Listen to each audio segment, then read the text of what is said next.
नमस्कार, आपका बहुत बहुत स्वागत है। न्यूज़ 18 का डिजिटल प्लेटफॉर्म देख रहे हैं आप। मैं हूं आपके साथ पूजा सचदेवा। 8वें वेतन आयोग को लेकर कर्मचारियों के बीच हलचल बहुत तेज है, क्योंकि चर्चा ऐसी चल रही है कि 8वें वेतन आयोग में अब तक की सबसे बड़ी सैलरी हाइक देखने को मिल सकती है, क्योंकि पिछले 10 सालों में महंगाई काफी ज्यादा बढ़ गई है। मंगलवार 3 फरवरी को राज्यसभा में सरकार ने यह साफ कर दिया था कि 8वें केंद्रीय वेतन आयोग का गठन हो चुका है और ये आयोग अपने काम करने की दिशा में आगे बढ़ रहा है।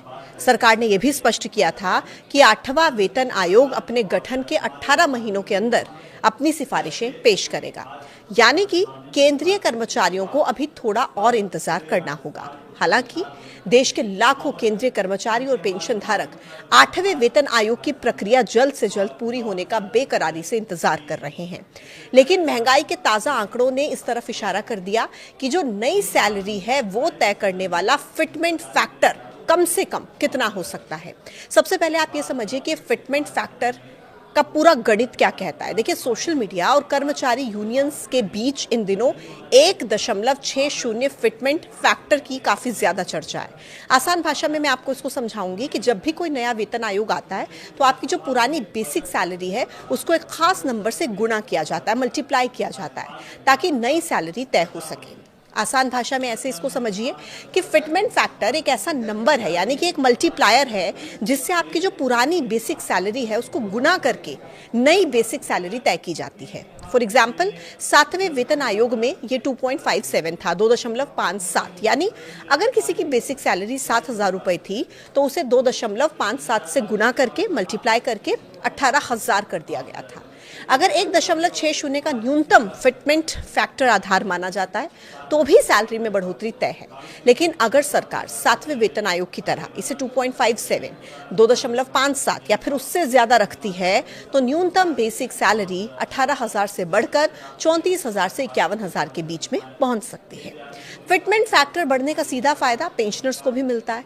उनकी जो मूल पेंशन है उसको भी इसी फैक्टर से गुणा किया जाएगा, जिससे मासिक पेंशन में भी भारी इजाफा होगा। अब देखिए कि 1.60 के आंकड़े का मतलब क्या है।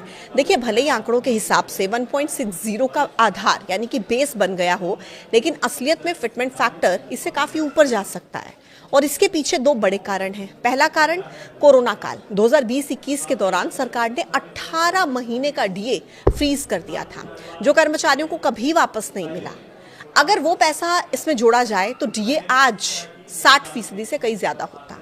दूसरा कारण, वेतन आयोग की सिफारिशें लागू होने में समय लगता है। जनवरी 2026 से 8वां वेतन आयोग भले ही माना जा रहा है, लेकिन इसको पूरी तरह से लागू होने में करीब 2 साल का समय लग सकता है। अब इस बीच डीए की 4 और किस्तें बढ़ेंगी, जिससे कि यह आंकड़ा 80 से 90% तक पहुंच सकता है। अब ऐसी स्थिति में जो फिटमेंट फैक्टर है वो 1.9 यानी कि 1.9 या फिर 2 के करीब पहुंच सकता है।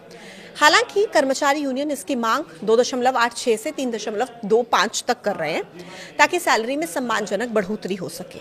अब आप ये देखिए कि डीए में कितने % बढ़ोतरी हो सकती है।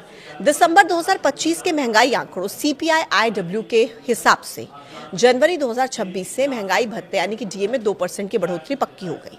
इसके साथ ही अब कुल डीए 60% पहुंच जाएगा।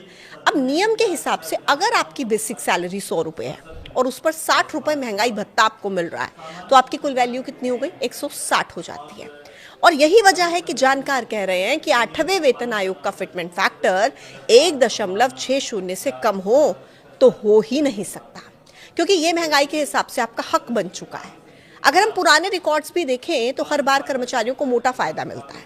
60वें वेतन आयोग में फिटमेंट फैक्टर 1.92 1.92 था, जिससे न्यूनतम सैलरी 7,440 रुपए हुई।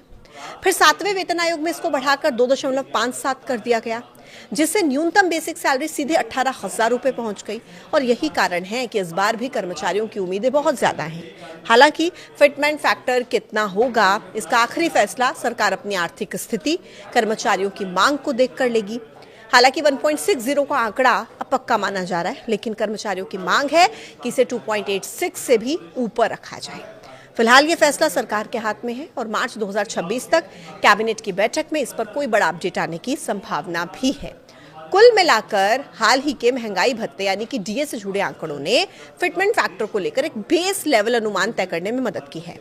हालांकि सरकार ने अब तक ना तो 8वें वेतन आयोग के लागू होने की कोई तारीख का जिक्र किया, ना कोई ऐलान किया और ना ही इसकी शर्तों को लेकर कोई भी आधिकारिक तौर पर घोषणा सरकार की तरफ से की गई। इसके बावजूद महंगाई के ताजा डेटा के आधार पर संकेत ये मिल रहे हैं कि न्यूनतम फिटमेंट फैक्टर 1.60 हो सकता है। इसको लेकर आपकी क्या है राय? कमेंट बॉक्स में जरूर बताइएगा। आज के वीडियो में इतना ही। देखते रहिए न्यूज़ 18। नमस्कार।